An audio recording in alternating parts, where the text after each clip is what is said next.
enthusiastic to share their thoughts with all of us. I hope the enthusiasm is still in the air to gather as many nuggets of insight as possible from all of our speakers here. On that note, as we all know what the topic is about, let me quickly invite our speakers so that they can set the tone and also share their thoughts with you all. But first up, to spearhead this panel discussion, we have another very, very amazing and a very enthusiastic moderator lined up over here, none other than Lieutenant Colonel Vijay Nair, Vice President, Head Distribution and Logistics, Reliance Retail Limited. So, can we have a huge round of applause? Let's match up to that energy of Lieutenant Colonel Vijay Nair and all the speakers lined up here.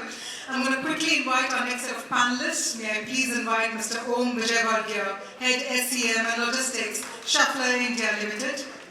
Mr. Ramakrishnan Subramanian, Chief General Manager, Product Placement Planning, Integrated Margin Management, Hindustan Petroleum Corporation Limited. Our next speaker, Mr. Samir Chaturvedi, Head Supply Chain, Haldiram Snacks Private Limited. Mr. Anirban Sanyal, Head Supply Chain and National Logistics, Century Plyboards India Limited. Mr. Sudhir Mohan Bansal, Vice President and India Head Supply Chain Management, Pfizer Limited. Mr. Nizamuddin Sayyad, Head Supply Chain, Cummins India. And Mr. Prakrut Mehta, Director, Leasing, ESR India. I see a little bit of a limited audience over here because the rest of the people have gone there. But can we have an unlimited round of applause, everyone? One final time, let's hear it for all of our speakers here. We're talking about modeling your supply chain for greater efficiency. And on that note, while our speakers are still getting plugged in, I'll quickly hand it over to Lieutenant Colonel Vijay Nair to set the tone for the panel discussion and to also spearhead this wonderful discussion for all of us. Over to you, sir.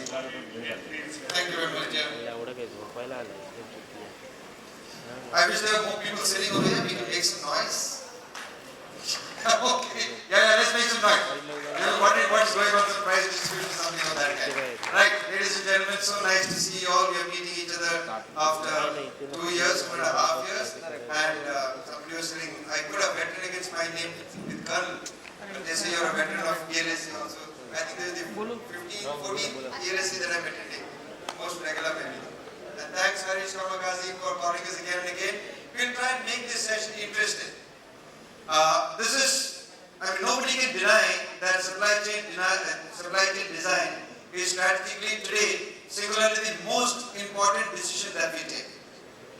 And what has happened to us after the pandemic is that we have realized that if the design of the network had been good, we would have survived and passed through the pandemic season without much issues. But wherever we felt that our products were in the wrong locations and network was not in place, those companies have suffered a little bit like many others. We've had sessions on future-proofing of supply chain. We've had sessions on surviving and thriving trade. We had something on creating of a digital trend. There's more to do about visibility and the platforms. And we had something about defining strategy. Parallelly, we are also having a session of procurement forecasting in the other the edges of all of them. So procurement strategy, procurement forecasting, demand planning, inventory are directly linked to the network design, and that is how the inventory moves. In the 2 years of pandemic, what happened is that everything got a fast forward. Especially in supply chain, we hit the fast forward button the most, and not once, twice. Nobody dreamt that there will be a 2 years worth of a blockage. We thought we'll get over in a month, 2 months, 3 months. But when I think the only team which was most prepared to handle the pandemic without a break was the supply chain team, and it's all because of the people who are sitting in this room and those guys who work in the warehouse. We should give them a big hand. I sometimes feel that we have the greatest of teams, unseen most of the time, but deliver the most. Just now we finished the 15th August sales. There was a huge amount of congratulations. But the guys have actually moved this whole lot of production to the warehouse, and to the stores from the warehouse. That's how it has happened. Even today we are delivering the products of 15th August sales. So that's the size and volume at which we work.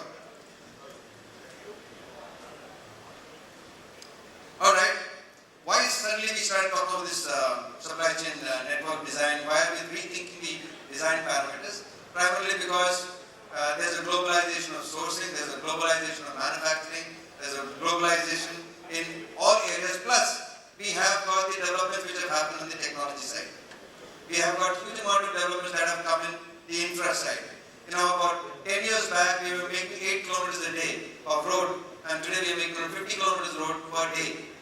And if you talk about 2047, what Prime Minister Modi says, people who are going to be then actually working in supply chain then, youngsters, I see a lot of youngsters sitting in front of me here. So you will actually see what the changes happen. You've got stories to tell. That things used to actually move in carts. There are places today we supply, even cities like Calcutta, where we move products in carts because the road is not available.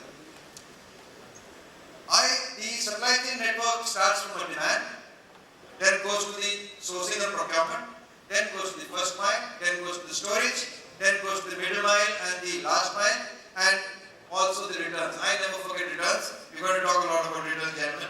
Whatever little we have to talk about, yes, we'll talk about returns.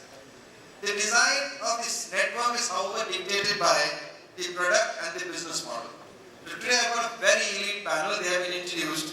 We've got people from pharma, we've got people from automobiles, we've got people from large machinery, machine tools, we've got people from food and FMCG. We also got a person who actually makes this infra for us for placing a network or network facilities.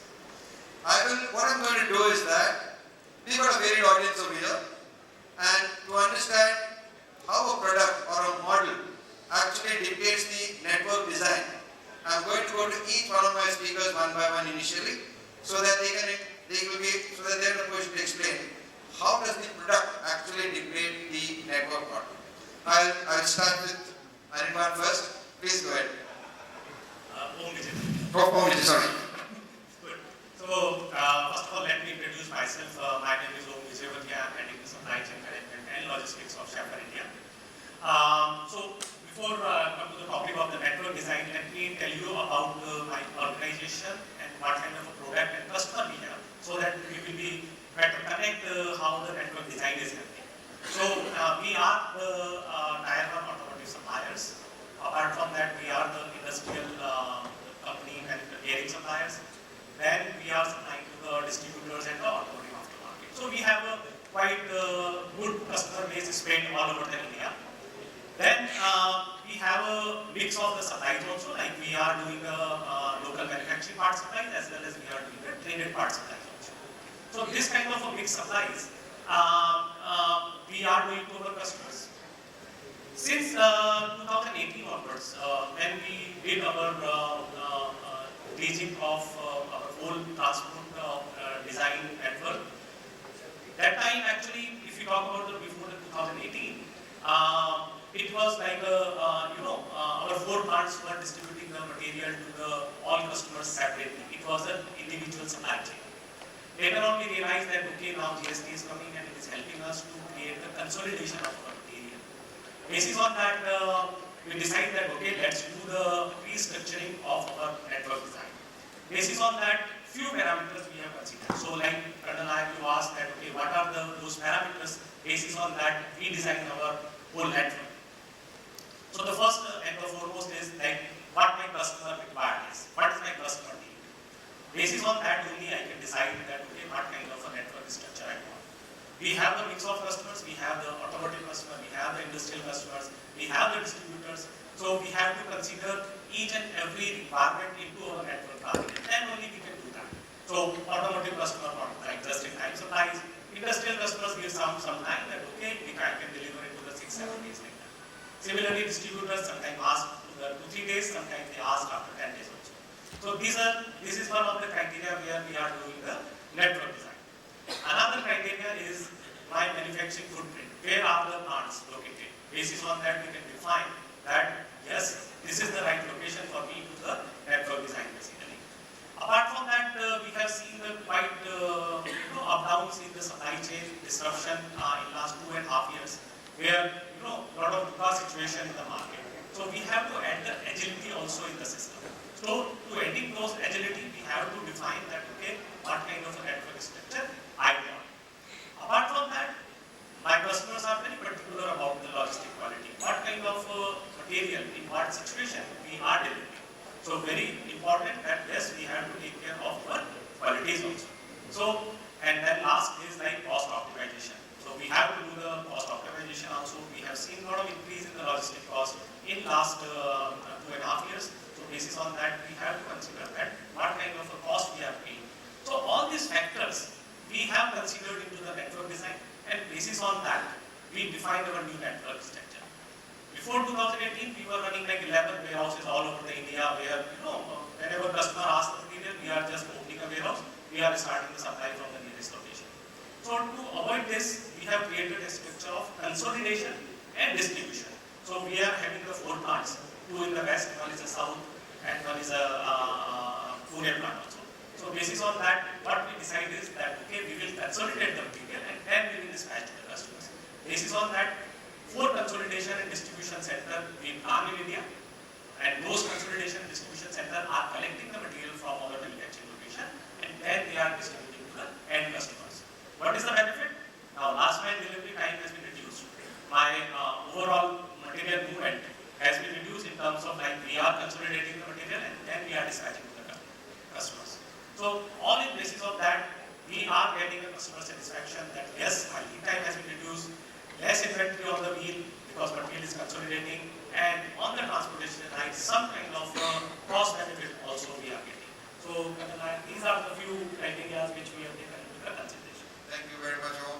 I will move to other corner. I'll go to Sayyad. So what Om was saying is that his supply chain design is based on the manufacturing areas, the market, the service levels and cost parameters. Now, you are again a very large manufacturer doing very large machine production. What are the parameters or what are the peculiarities of your products that dictate your supply chain? Sure. So, I think from a manufacturing perspective, I'll just give a brief background about Cummins India Limited. So, Cummins India Limited is the biggest manufacturer of high horsepower engines, and we have customer base what we distribute in the line of business like power generation, industrial products, and we do a lot of exports. So within this, we have a global network of manufacturing plants, and our supply base, the products are similar, so supplier base is quite common. Now the way we are looking at this particular product is it's a capital product for most of our customers, and we have a long supply chain, long lead time which we offer to a customer. Now as we moved through the years and go on the years, our lead time expectations from customers are getting stringent, because now we are having global competitors coming to India, competing on the lead times. Our suppliers are still struggling because these are very engineered components, so very difficult to resource. So the suppliers, material availability and service levels are the constraints right now. Capacity augmentations are not particularly very easy. Once you set up a manufacturing facility, then it's very difficult to mobilize because it has its own lead time of approvals, testing lead times, setting up warranty systems, setting up returns, setting up distribution centers, etc., etc. So typically the peculiarity what we are seeing is a lot of proliferation in terms of what we offer to the customer. So we have a very long tail supply chain.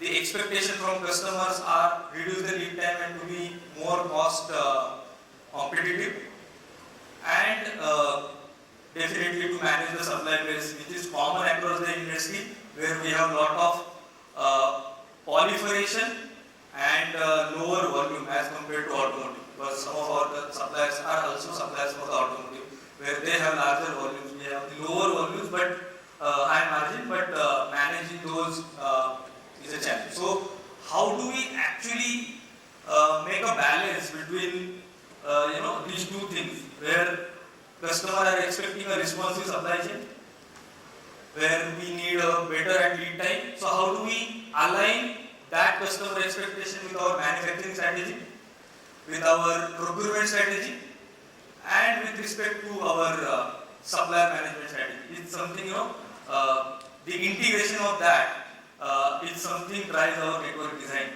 and decision making, preferably where we will manufacture and where we will procure. Thank you very much, Sayyad. So can you please explain what is the shorter lead times expectation? What are typically your lead times? So, if you look at the genset, if you go to a market and if you have this facility required a genset, so if you go and try to buy a genset, we offer a lead time of about 6 weeks.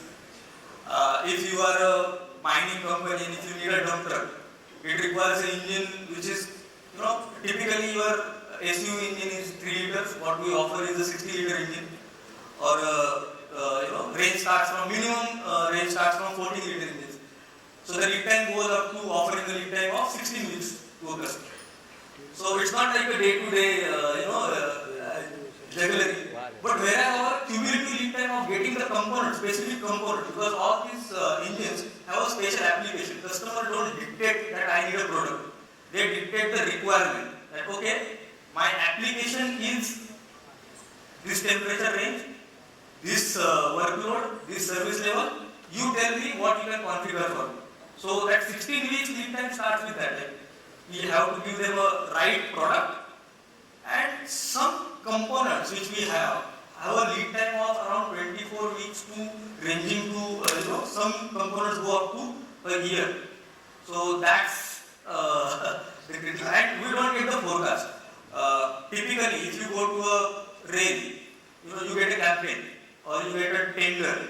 So basically, from government, you don't get a contract. It's just a tender, and suddenly you get an order of say 50 engines, and you come to know that okay, I used this component 3 years back. Now how do I procure that? So that's the typical challenge what we have. Thank you, Sayyad. So I actually wanted the question to take it to a person who's got short lead times. Samir, now you have a person who's got 16 weeks to 6 weeks. Now Samir is in Haldiram and he is in FMCG and food. So certainly 6 weeks he must be ऐसा lead time फिर तो मजा आ जाएगा. So Samir, how do you design your network? So good afternoon everyone. So actually I was just thinking when he was telling about 6 weeks, this is something really very good. We have some product where the shelf life is 6 weeks only. So by the 6th week we have to exhaust everything.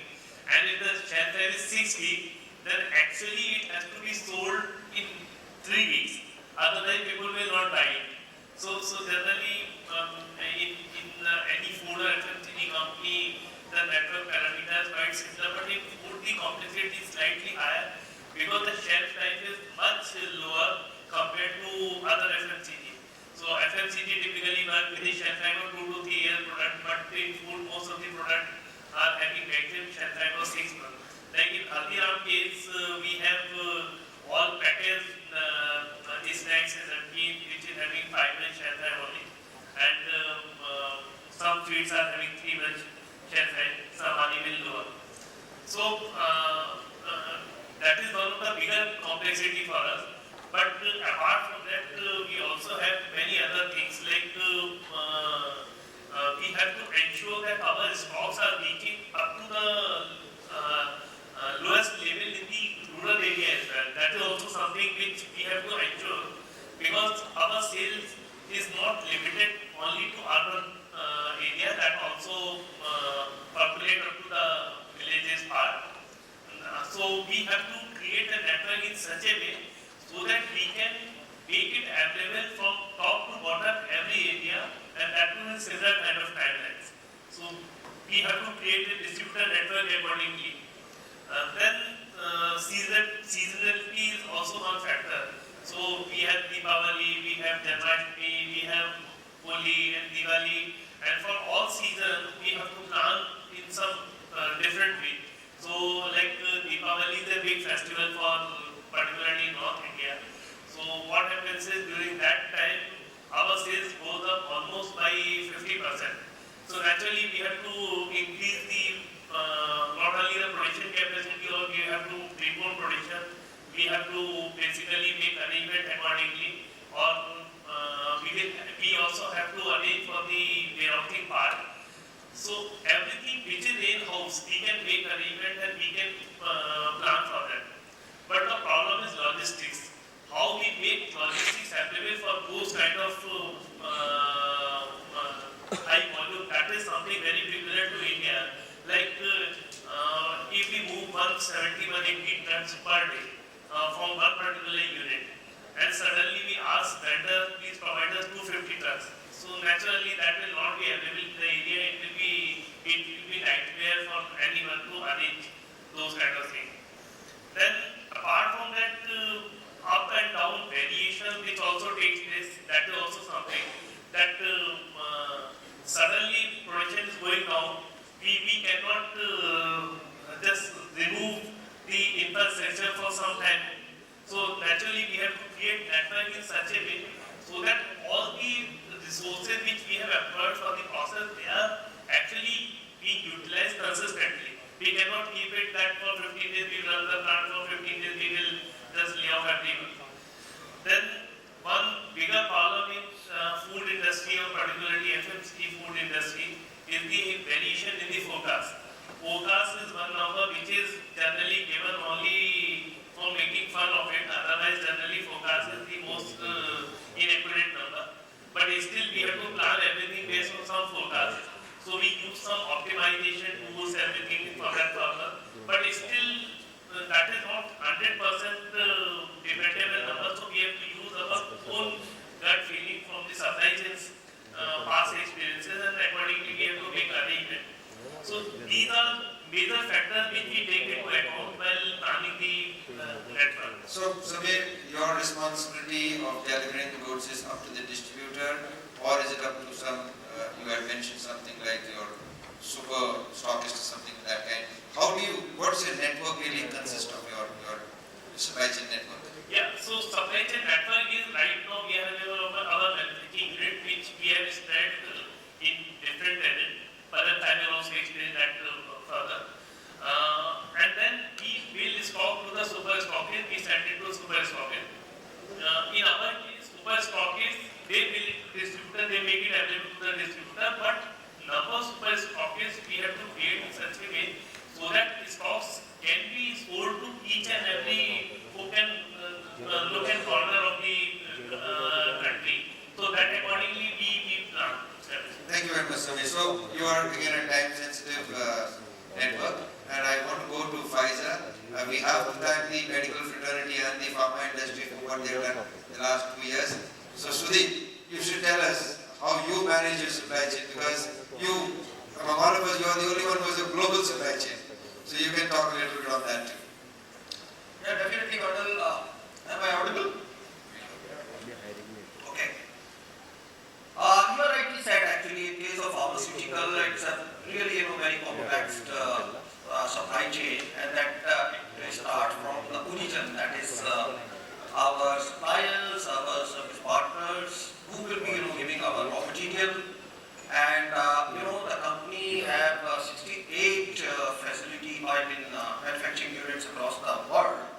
And so in India we have to pick up 3 or 4 sites from where the material will come.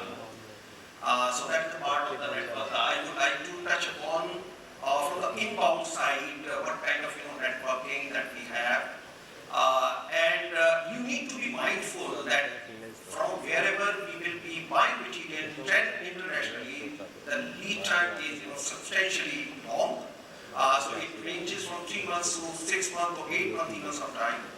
And the beauty is that if we have to supply to the domestic market, the lead time is just a few hours. So starting from 6 to 9 months and including that of travel on sea or air, and coming to the factory, processing it, keeping the quality, hygiene, safety, security, everything, making it, giving it to distribution, logistic partners, and then to hospitals and farms. So such kind of length and breadth, you can understand the kind of complexity in terms of pharmaceutical industry. And since I have come actually from the automobile background, wherein I work with Honda, General Motor, Tata, those kind of companies, wherein suppliers will be giving on just-in-time basis.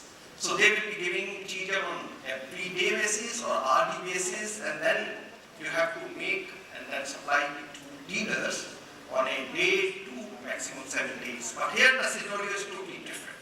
So we have to be very, very careful in terms of setting particularly inbound logistics. So you can understand how complex would be the order placement, because suppliers were, spread across the world. We are buying material from Switzerland, from America, UK, and China is also larger supplier, wherein lead time is different, both in terms of manufacturing of raw material, essentially the API, and some item we have to procure it locally, where the lead time just a few weeks to 1 month, and then we have to optimize the inventory, considering the fact that shelf life takes big role. So if my shelf life even going in 1 day lesser, the total stuff is useless. Okay. So that is as far as the inbound is concerned. Now coming on to outbound networking, which is essentially distributors, the wholesalers, the retailers, hospitals, government, medical centers, all are strategically planned, and this is where my logistic and transportation will be complementary, so that we can know as to when the material is going to be replenished every day, every 2 days, or every week, and we also have to have some kind of milk run distribution system wherein those outlets we have to feed every day. The material will be stuffed in a truck and they will be distributing to various locations coming on the way. So that is the kind of network planning which is very, very important. As I said, 9 months procurement to 1 day delivery is something which is highly challenging. Thank you very much, Sudhir. I have to come to you now. Century Ply, Anirban. So they are dealing in construction building materials. You call it building materials. He's again a manufacturer. So let's listen from you, Anirban. What are the factors that dictate your network design? Thanks, Mohan. Am I audible? I'm audible. Here you are. I'll start from where Mohan ends, that the product and the demand. So when we are delivering, so we are responsible for 4 lines of business under Century Ply brand. So there are plywoods, there are laminates, then there are MDFs, and there are newest products. So these 4 typical products are having 4 typical customer base. The demand are having a different SLA. So plywood, which is the most mature business for us, where we are trying to be as close as to our critical mass, all the customer, wherever we are having the customer base, we are close to that. So we are having approximately 25 distribution center pan India from where we are distributing. Compared to plywood, when it's coming to laminate is having a more higher variability because of the number of SKU, key at SKU, because plywood is common, which goes behind your laminate. But laminate, what you see, so since it's something like that, it is as simple as that our undergarments mostly will be common. There will be fewer pallets, but all our shirts and suits are different. Similarly for laminate, it is much more variability is much more higher. So for which we are having a distribution strategy that we are also keeping stocks with the distributors, and we are having in mother warehouses pan India from where we are supplying to a distributor. Now typically these are 2 bilateral hub and spoke model with a different SLA. Now we are talking about MDF. Typically for MDF, what is the issue is that we are falling short in the demand. So we said that there is no point we have any hub and spoke, because anyway as of with our current production capacity, we are having lesser production compared to demand. So basically we are supplying direct to customer, and we are having a lot of OEMs. So for OEMs also there is no point that we are having a hub and spoke. So under one organization we are actually managing with 3, in fact for NAP, which is mostly imported products, for which we are having 2 hub, one in Chennai and one in Vijayvargiya. From there again we are direct to consumer. So in one business house we are having 4 different network strategy we are doing, keeping in mind the basics, and we are trying to be very simple. A simple reason of being 4 different strategies is that first of all, one business doesn't suit one. Second thing is that the basic science of networking is your understanding your customer, understanding your product, and basis that once you set your SLA, deliver to that. So we are trying to keep it simple. To the tune that we are also in the last one, someone talked about the elimination of forecasting by keeping the continuous replenishment model. So we are also doing on the same methodology. So in our networking strategy, we are very sure that at different stage of different business, we will keep on evolving in each line of business. So that is the strategy we have. It's more of a customized solution for each line of business which we are offering. Thank you very much, Anirban. Prakrut, I will come to you last, but I have reserved the best of discussion of our network plan to our HPCL man Ramakrishnan. So far we have said that our network starts from the procurement basis of where the manufacturer is asking, manufacturing units are established. It varies in speed on where the product delivery needs to happen. A food may require, a pharmacy may require a higher speed against maybe a manufactured product of a plywood or a machine. We've also talked, everybody has talked as an undertone on the inventory, because all these decisions are coming out of inventory, the inventory life, the number of days of inventory, procurement of inventory, and of course demand. And Anirban, the last thing you said is very important, that the network design keeps evolving. So we have somebody who's got already a very evolved network. So Rama, please go ahead. Yeah, good evening everyone. I am attending this for the fourth time. I am really happy to meet all of you. The entire supply chain is actually, after the pandemic, everybody has realized that that is the key. So that is deciding how the business is served. And every supply chain is again dependent on trucks. Every truck is requiring two things. One is the driver and another one is fuel. So that is what we are supplying. If you really see, the oil industry is actually the one which is highly stressed industry.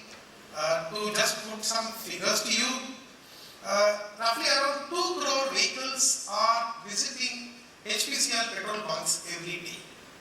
2 crore vehicle per day. That is the size in which we are operating.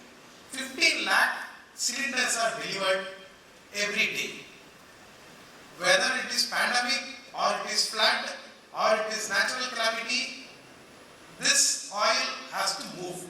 Otherwise, even in a natural calamity, the rescue operations require the fuel.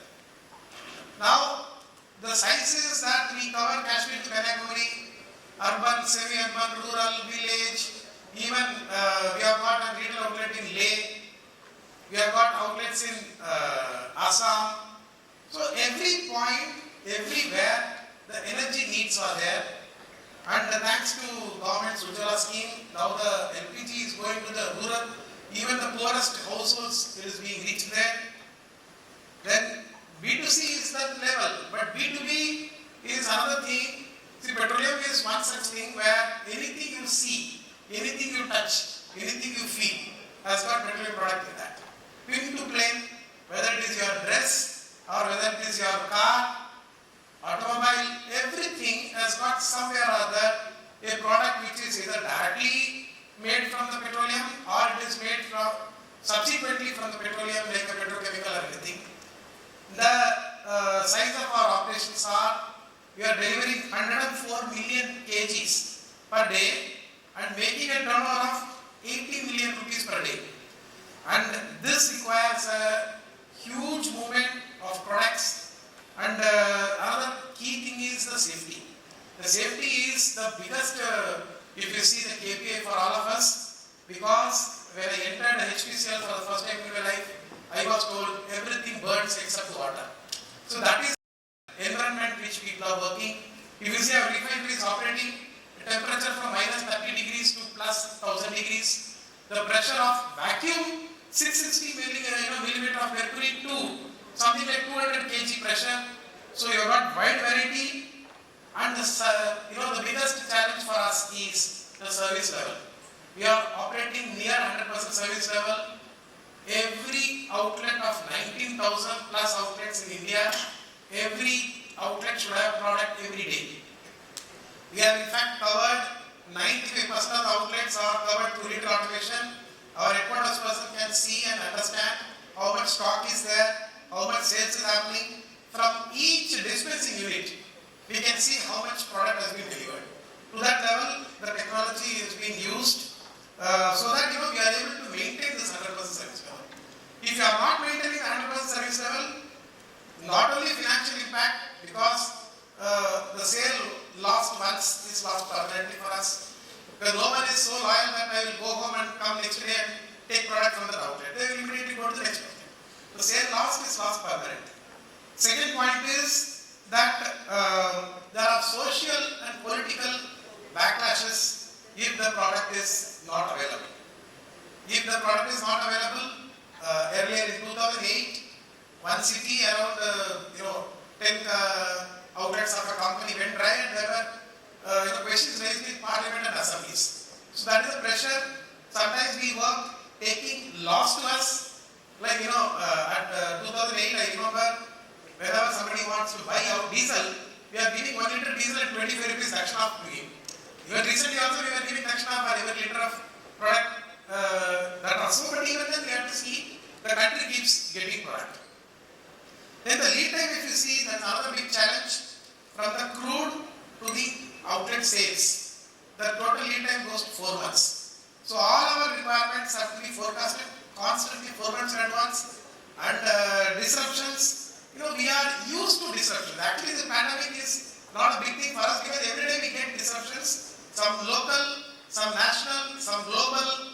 You can see if some agitating people are sitting on railway track, we have got a stress. If there is a hudud cyclone comes, then we have got a problem. If banks are not working, we have got a problem. So everything and anything affects our product movement free. So we are always on the toes. We are prepared for anything and everything. So considering this, the design principle of our supply chain, the first and foremost is product security. You must have product, otherwise it is a big crash. So crude and product security is our first and foremost. The second thing is agility. If one particular pipeline there is a repair, every pipeline location has got railway receiving facility. In case of emergency, we can send not through the pipeline, we can send through the rail. Every coastal location we have got rail unloading facility. So we somehow move the product and see that the customers are served. And the third one is important is end-to-end visibility. We have to know every outlet, every distributor, LPG distributor, every location, every pipeline, what is there right now. So that is what actually is the key for us. Otherwise, one small error, some one state or one district will go dry. That is the kind of issues which we face. So that is another important thing. And after everything, the final cost is a very, very key thing, because oil industry, 90% of the cost is only product cost. Like if you take HPCL, our sales is 38 million, our production is 18 million. So 20 million what we are buying is costing us 1,80,000 crores per annum. And the crude what we are buying is 60,000 crores per annum. Excess duty what we are paying is 26,000 crores per annum. And the transportation cost is 12,000 crores per annum. If you put all these things together, out of 2,80,000, 90,000 crores expenditure, 2,78,000 comes from this one. And balance everything, whether it is office, establishment cost, sales and administration cost, all very minuscule. So our whole supply chain, the cost is the key, without which we will not be able to survive. And the complexity is we operate in 4 modes. We have got chartered ships for 1 year, 2 years or even 3 years. We have got 5,000 kilometer long pipelines, and we are highly dependent on rail. Almost every day we load 10 rakes from many across the corners, and we are having more than 50,000 trucks hired. And all these trucks are fitted with vehicle tracking system. You can find, even if he has stopped somewhere, he has taken a diversion, you will know what is being done. So this is the complexity of design. Thank you very much. So we got a Jonah in our panel, who is not an operator but a facilitator. Prakrut is there, he is from the infrastructure business, and whatever we do, unless he provides us the facility, we are unable to move. Prakrut, could you please tell us how you include all this which you are talking of in your your development plans? Sure. I'll keep it snappy, and I think I've been listening to the session, which is quite interesting so far. What I've realized is everything that people are speaking here ultimately happens in one of the warehouses or one of the factories that we build and operate. What I also realize is what this country needs and what we as an economy need is a global world-class infrastructure to be built in time for organizations like yourselves and everybody sitting here to be able to occupy and probably operate, thereby bringing down your cost and improving efficiency. And what is it that we are doing for that? We realized probably about 5 years ago when we were setting up that it requires three things, and that's what we needed to bring to India. First is capital, second is competency, and third is strategy. Now, in terms of capital, I think we are more than adequate today. We are investing over $1 billion. We have invested probably 1/3 of it, and we are probably looking at investing the remaining 2/3 over the next 3 years before we start the next one. And of course, we are here for a long term. Second, when it comes to competency, of course, there is a global pedigree for us to fall back on. But in India itself, over the last 3 years, we have developed over 12 million square feet. And we have a land bank which can help us develop another 10 million square feet, which would double in the next 3 years. And this is all based on the economic growth numbers that we have, the e-commerce growth numbers that we have. I mean, there are various numbers. Somebody would say 3x, 5x, 10x, etc. But the third point, which is the strategy that I was talking about, we have realized that if I wait for someone to come and say this is what I need, I may not be able to deliver in time. So speculative is what we are doing. In the next, I would say 18 months, you will see us delivering over 5 to 6 million square feet of speculative space in this country, spread across north, south, east, and west. And I was talking to Colonel when he mentioned that his own demand may be about over 10 million square feet. I don't know if I can really cater to all the 10 million square feet, although I would love to. But I think in the next 3 years, or maybe even earlier, I think we are geared up to serve any kind of industrial or warehouse requirements that can come up. And I was in fact more keen on understanding how is it that we can do a little better.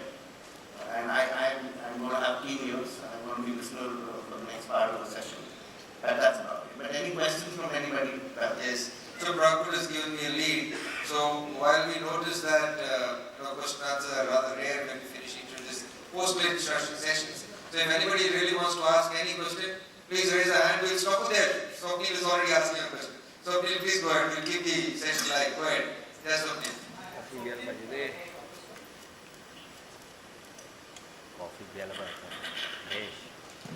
Hi, I'm Swapnil from Shoppers. Thank you, Varun. I have one query. I have heard individual team members. Just wanted to know if we can have two queries. If synergy is what is being discussed or has been thought, any thoughts on the synergies across industries or in the same area that is part of modeling our structure? And what about the returns or reverse logistics? I hope that's to be heard of. Thank you. Yeah, so does anybody want to take that on? Yeah, go ahead, Samir. I think your question is quite valid, but in all of us, only there is one synergy that we all are using transportation and we are purchasing oil from it.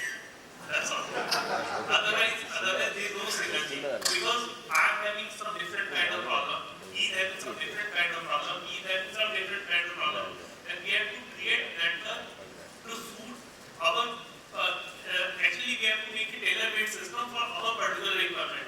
Even in two different food industries, both are manufacturing similar kind of product, but their needs would be different depending on what kind of material they are using, what product they are manufacturing, then accordingly if they are purchasing something, what are the sources, so that accordingly, and generally unfortunately in corporate sector the collaboration is not that common.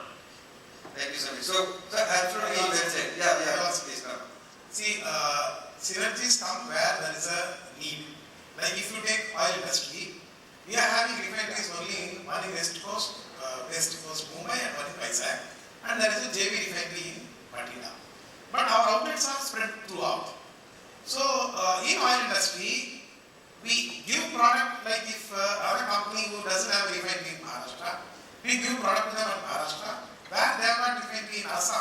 we buy from them. So I don't have to move product from Pfizer to Assam and he moves from Gujarat to Maharashtra. So then it makes a lot of sense where it is a win-win for both the parties. And since the product is actually a common BA spec product, so whether it is coming from whichever refinery it comes, as long as it is meeting BAS, it's fine. So synergies work where there is a challenge in the supply chain, where moving from one end to the other end of the country becomes really uneconomical. It benefits both economies. So he also saves money, I also say. That's their winning there. So, a few years back we used to keep talking of compete in the front end and collaborate in the rear end and create the back end. So, it was said and gradually it has lost its steam. So now we don't talk too much about it. We say it's nice to have. But yes, I think where the synergies really come in, like coal transportation. So if pharma does not have a full truck load, certainly it's the transporter who inadvertently creates the synergy and reduces the cost for us. So those are some areas of synergy. We have large facilities which are multiple users. So there are some kinds of synergies which get built up. It comes a lot in pharma because their facilities are very expensive and as a completely air conditioned. So and when large facilities are created, we have some in Bhiwandi also where multiple pharmaceutical companies are using them. So those are some areas of synergy which we'll find. But yes, between a machine industry and a retail, probably no. But other places, yes. Right, I will just conclude this first part of the our discussion. So what is network design? I wrote down something from what all came through. Network designing involves analysis of trade-off between inventory, number of locations of warehouse, location of warehouses, transport costs, which will most profitably support a desired level of customer service. It sounds very academic. It sounds good, but so what is it that? We got, network is primarily to do with locating facilities. Facilities means a warehouse or a storage point or a refinery in your case or a manufacturing unit. So whenever we locate a facility, we have a trade-off between the response time, the transport cost, the inventory cost and the facility cost itself. It's a common thing that if you have more facilities, the lead time, the response time and the transportation cost will go down. However, the facility cost and the inventory cost goes up because more the inventory points, more the inventory that you have to keep. So, I will go to the next few questions which I will want to ask individually to some of the panelists. I will first go to Om, who has been quiet for very long. So, Om, can you please, I am asking just one more question. There is a huge scope given to us by ELSCs, but you will shortcut through it.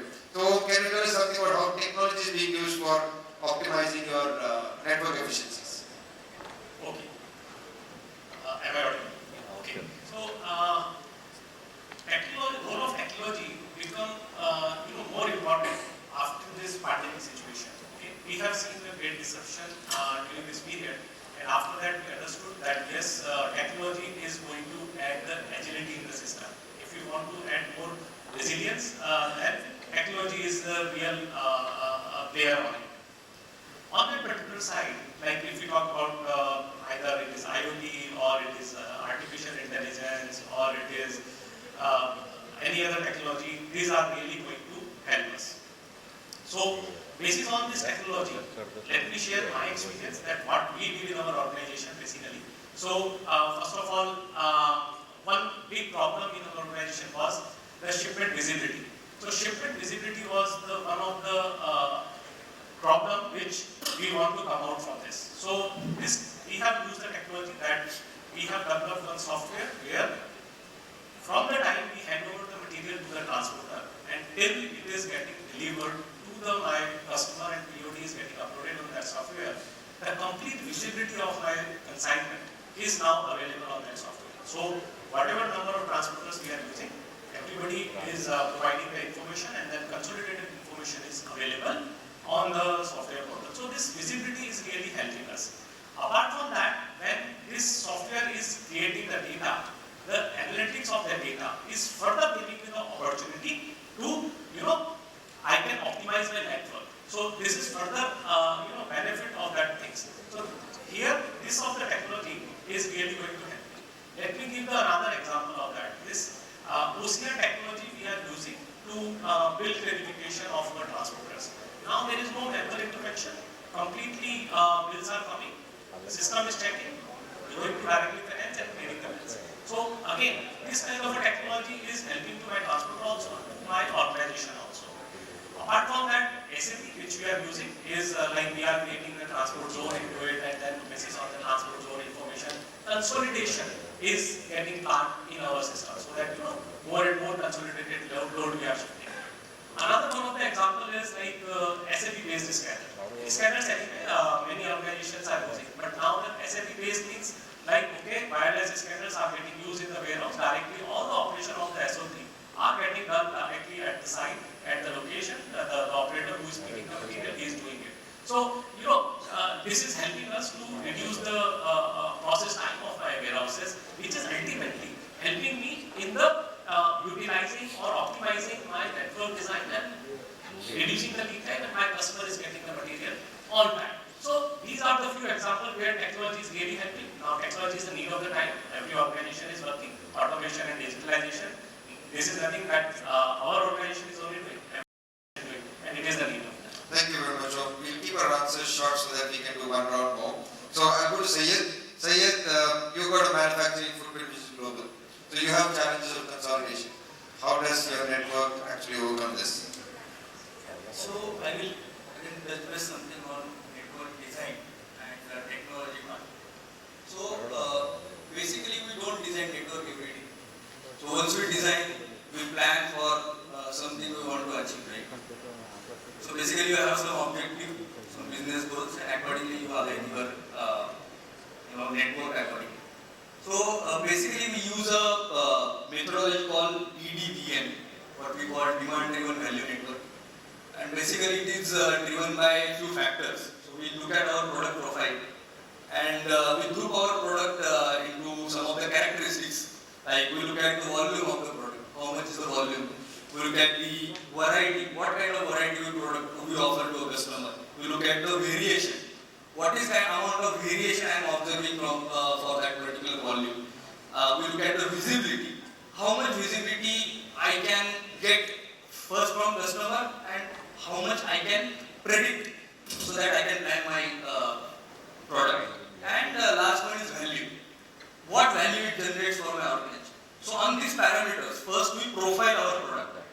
And then the profile tells me that what is the need of the product to the market. So once we establish the need, that is the path to the market, then we work on integration of each element. That if my expectation from the customer is on these parameters is I need a responsive supply chain, then I need to align my manufacturing strategy, my stocking strategy, my procurement strategy, like that.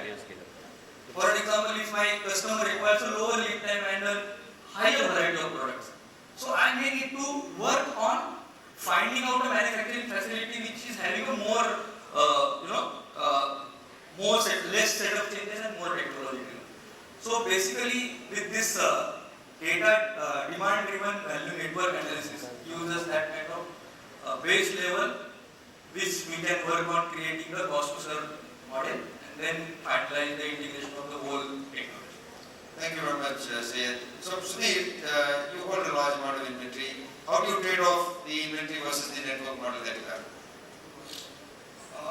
Yeah, very interesting point. I should say, like I now touch upon the outbound part, which is essentially related to the customer. As I said earlier, that I have a huge lead time in order to procure material or supply as fast as possible.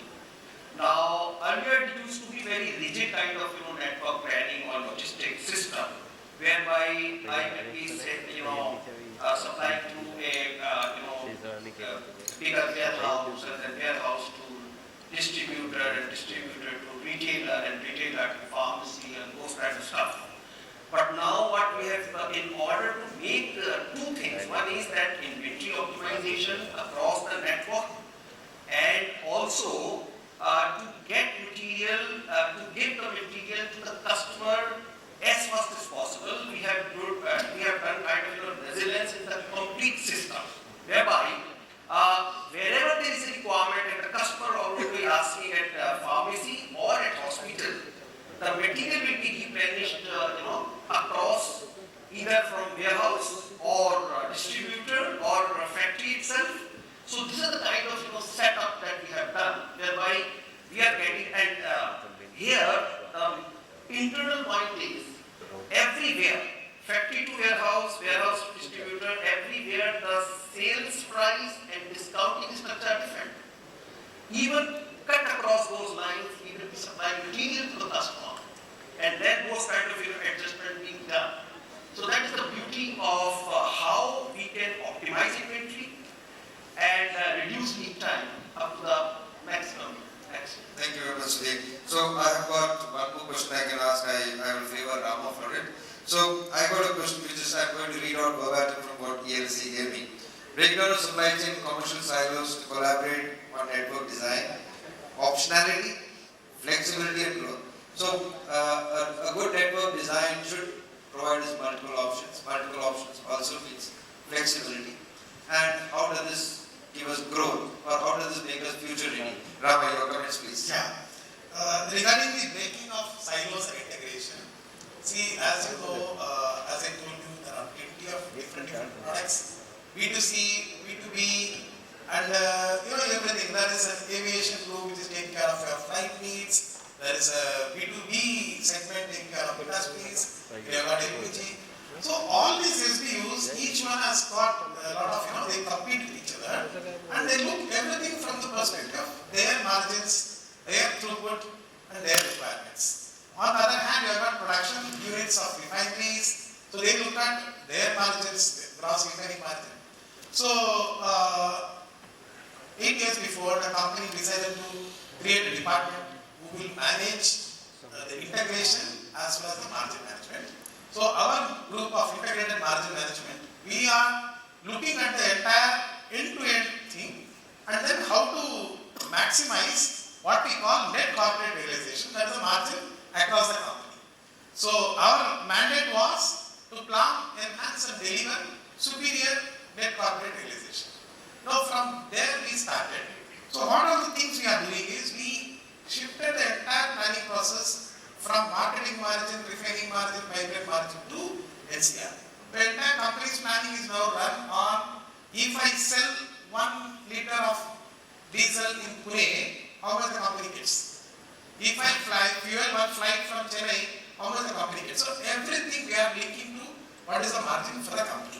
The second point which we are doing is we are creating the corporate level margin KPIs, and then we are driving it through a very structured monthly meeting where all the SBUs are involved in the discussion. We have created collaboration between SBUs. We provide a lot of visibility, information sharing of one SBU to other SBU, a neutral forum where everyone tries to collaborate to increase the corporate margin. So that is the method in which we have broken the silos. The effects you can see from our annual report. In 2013-14 HPCL PAT was 1,800 crores, 1,800 crores, that reached 10,000 crores by 2020. So that is the journey. Now regarding network design, the second item, the safety requirements have pushed the capex. If I have to create one depot, I have to spend something like 300 to 400 crores. And we have to look really far ahead. Now all of you, for meeting your energy needs, we planned 20 years before. Now we are planning the needs of your kids, your grandchildren is what we are worried about. How they will get energy. So for that, what the major thing which we look at is the demands. Till now, 20 years before, we all knew that it will continue to grow 5% CAGR, 10% CAGR like that. But now we are seeing a lot of disruptors which are coming. So our focus is now shifting to long-term demand forecast because alternate fuels are coming like EV, CNG, so many things are coming, and there are other disruptors like the de-urbanization, post-pandemic, people are shifting to tier 2 cities, tier 3 cities, those changes are happening, changes in mobility, Uberization is happening, government is coming with metros everywhere. So these things are likely to impact the demand like anything. So what we are doing is focusing on long-term demand, and the second point is we actually have got an optimization model we have created which can create scenarios and and look at what is the corporate margins we will get. Like for example, if we put a pipeline from Mumbai to let's say Nagpur. So what is the margin I am likely to get? And the engineering people will decide what is the capex to see whether it is making sense. So optimization across through a complex model and focus on forecasting. These are the two things. Thank you very much, gentlemen. Ladies and gentlemen, if there are any questions, we are still ready to take. If there is anything that is coming up. Oh yeah, there's a hand right up there behind, blue shirt. So please give us your name, and if you can shout before the mic reaches, you can do that too. Hello everyone, I am Parag. Am I audible? We can't hear you, come ahead please.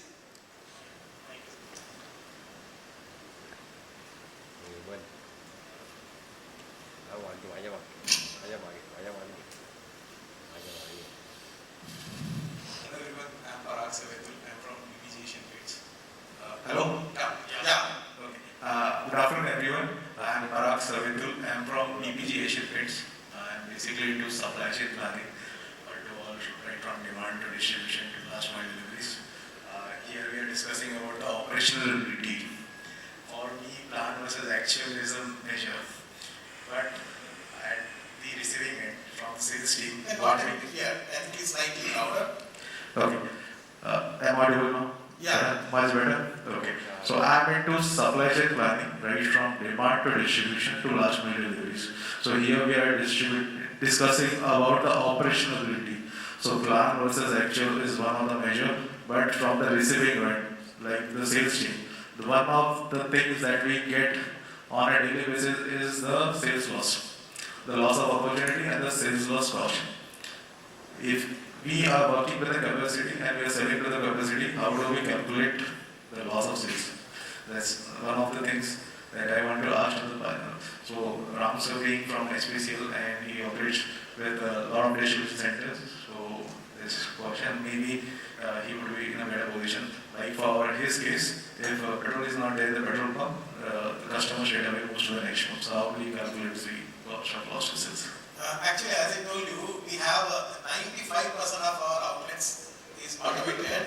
So the product which is available in the tank plus how much is being delivered has come. Even before automation, there is actually a daily sales register is maintained with the dealers, and that information is passed on a daily basis. So what we used to see is what is the opening inventory is having and what is the average sale.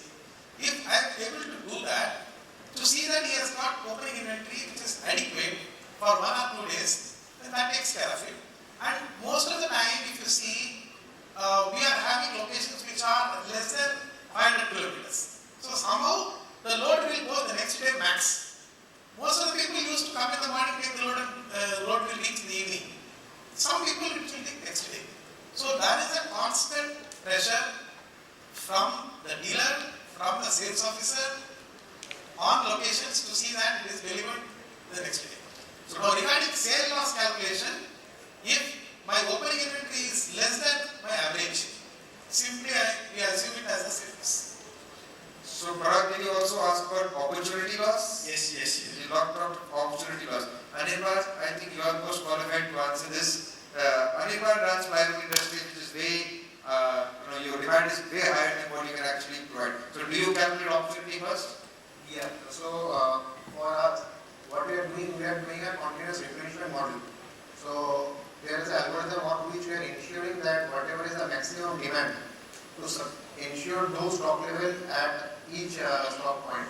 At the same time, to be very honest with each one of us, that there are 4 to 5% opportunity loss which we live with that. And so those last 4 to 5% to achieve, the amount of inventory we need to carry out, the amount, the response time we need to deliver, we as a conscious call we need to take those last 5%, we leave it.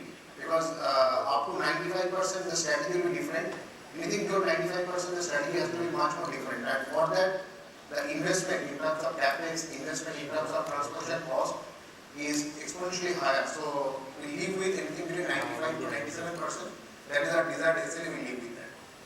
Yes, thank you very much, Anirban. That is actually, it's a trade-off between the inventory, how much you want to keep there, and if the opportunity does not really pan out as planned, if 5% is not there, think every business model will have a certain percentage of optional clause built into the P&L structure. Alright, thank you very much, gentlemen. You had a great discussion. I think I've just written down a few takeaways. So, supply chain network is a strategic imperative which cannot be debated. I hope we all agree, not only after the panel discussion, but even otherwise. Design is the backbone on which the rest of the business works, the supply chain network design. Each network is unique and is based on product and the business model. And finally, the network design is based on number of trade-offs between the response time, the transport cost, the inventory cost, and the facility cost and so on. Thank you very much, Parag and Swapnil. At least one from the front and one from the back was hearing. I think the session was okay. I'm going to backslap myself for it. Thank you very much, gentlemen. Thank you very much, ladies. Thank you very much, ELSC. Thank you very much indeed to all of our panelists. I'm going to request you to please remain on the stage so that I can request our fantastic session moderator, Lieutenant Colonel Vijay Nair, to please present the mementos to all of your panelists. So I'm going to request you to please do the honors of presenting the mementos firstly to Mr. Om Vijayvargiya.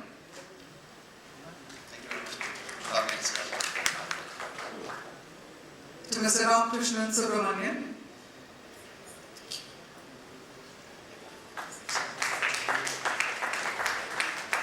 To Mr. Samir Chaturvedi. Thank you, Samir. Thank you very much. To Mr. Anirban Sanyal. Thank you very much. The last question is very good. To Mr. Sudhir Mohan Bansal. Thank you so much. Thank you very much. To Mr. Nizamuddin Sayyad.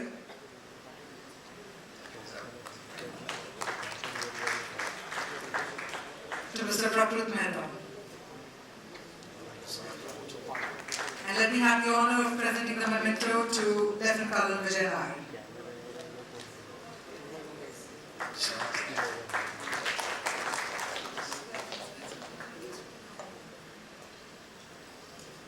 Trying to get all our speakers together for a quick group photograph. And that being said, ladies and gentlemen, we're about to take another quick break because after that, we're going to come back and find out all about defining the leaders of tomorrow. So that's going to be our next and our final panel before we deep dive into the awards evening. So please enjoy the tea coffee that's being served in the pre-function area and see you all exactly at 5 p.m. for our final panel discussion right over here at the ELSC leadership track taking place in the boardroom. 5 p.m. ladies and gentlemen. Thank you.